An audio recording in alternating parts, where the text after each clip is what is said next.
करण्याचं काम जर हेच काम जर पैसे घेऊन केलं असतं तर पब्लिक अनेक जास्त आली असती, कारण त्याचं व्हॅल्यू वाढ.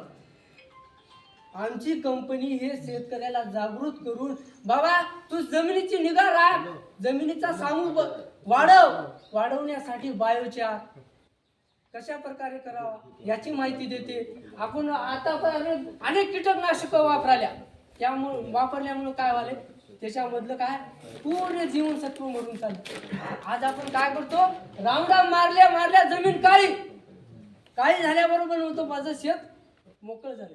पण त्या राऊंडअप मुळे काय परिणाम होतात हे सांगण्याचं काम आमची कंपनी करते. आज जर कंपनी करते. दुसरं एक सांगायचं म्हणजे मला या कंपनीचा अभिमान ह्या गोष्टीचा वाटते, आणि मी अभिमान सांगतो, माझी कंपनी हे सामाजिक जागृतीचं काम करते.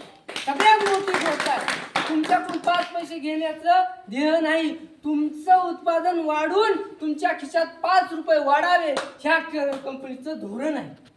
म्हणून मला ह्या कंपनीचा अभिमान वाटतो. आता ह्या कंपनीला बनवण्याचं काम, आता सर म्हणले आपण आपला कार्यक्रम करायला, आपला कार्यक्रम आपण करालेला नाहीये.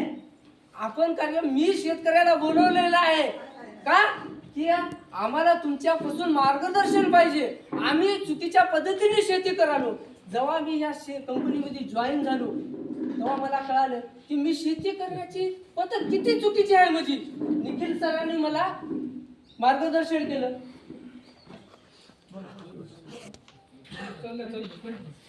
निखिल सरांनी मला मार्गदर्शन केलं. तिथून आमच्या आदित्य सरांनी मला डेमो घेतले माझे.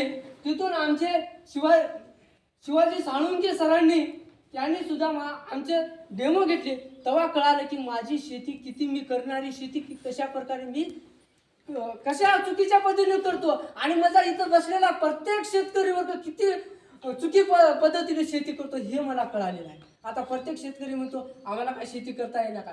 तुम्हाला शेती करता येते, पण करण्याची पद्धत मात्र चुकीची आहे हे मी 100% खात्रीने सांगतो. मला केव्हा कळालंय, मला फक्त जेव्हा मी कंपनी जॉईन झालो त्यानं मला शिकवलं, महिनाभर ट्रेनिंग दिली, तेव्हा मला कळालं की आपण करणारी शेती पद्धत ही चुकीची आहे.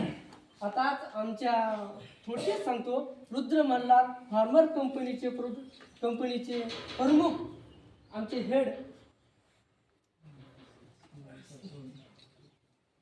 हेड शिवाजी साळुंके सर आलेले आहेत. त्यांचं स्वागत आमचे ग्रामपंचायतचे सदस्य आणि प्रगत शेतकरी ज्योतिबा दादा गोनारकर हे करतील.